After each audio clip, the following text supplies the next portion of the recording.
नमस्कार मैत्रिणींनो, वाव न्यानीमध्ये तुमचं स्वागत आहे। तर आज आपण बनवणार आहोत स्टफ मिरची। त्यासाठी लागणारे साहित्य आहे, ही मिरची मी अशी कापून घेतलेली आहे। त्याच्यामध्ये फोडणीसाठी करणार आहे मी मोहरी आणि हिंग, हळद आणि मीठ।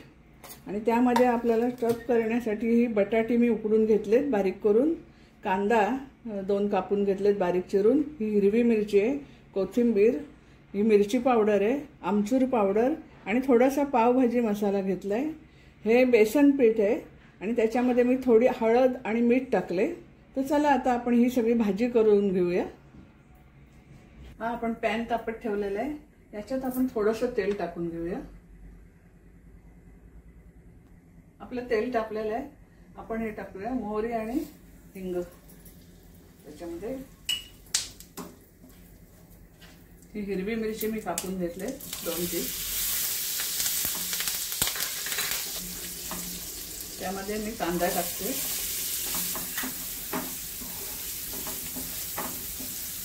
आता आपण हे अर्धा चमचा हळद टाकूया आणि ही मिरची पावडर घेतले ती टाकते। आपण तिखटासाठी मिरची टाकलेली आहे। थोडासा मी पावभाजी मसाला टाकते चांगला स्वाद येण्यासाठी। आमचूर पावडर टाकते, जरा चटपटीत आपली भाजी व्हायला पाहिजे। आणि आपल्या टेस्ट प्रमाणे मीठ टाकायचे। कोथिंबीर टाकते।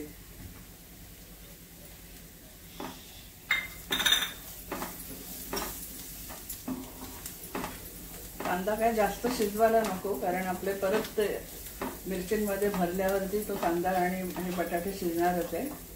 हे बटाटे पण मी टाकते आता आणि चांगली एकजीव करून घेते भाजी।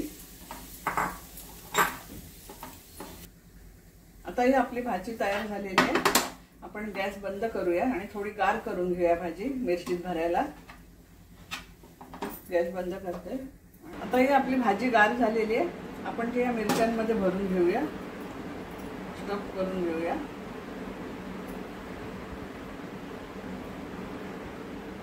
ही अशी भरायची। आपण हे बेसन आणि मीठ त्याच्यात हळद घातले, त्यामध्ये हे असं बुडवायचं आणि ठेवायची।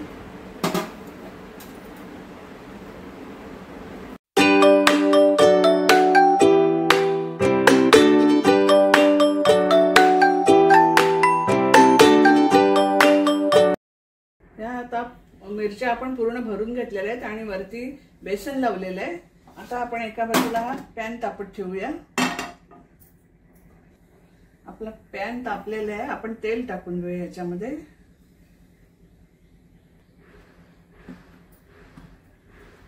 आणि आता ह्या मिरच्या त्याच्यावर लावूया आपण, अशा लावूया आधी।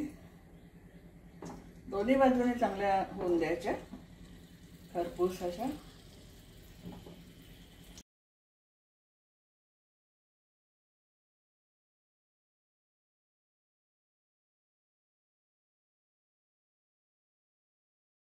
गॅस जरा मंदच ठेवूया आणि मग झाकण ठेवूया त्याच्यावर थोडा वेळ।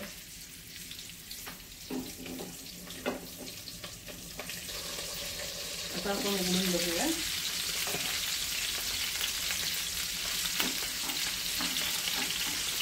पलटी करून घेऊया सगळ्या।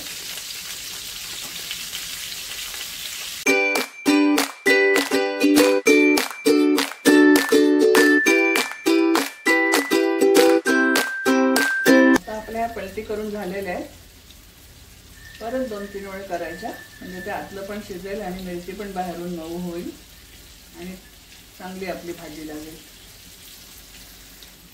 आता मी ह्या परत सगळ्या उलट्या करून घेते मिरच्या। एक बाजू आपली झालेली आहे चांगली। आता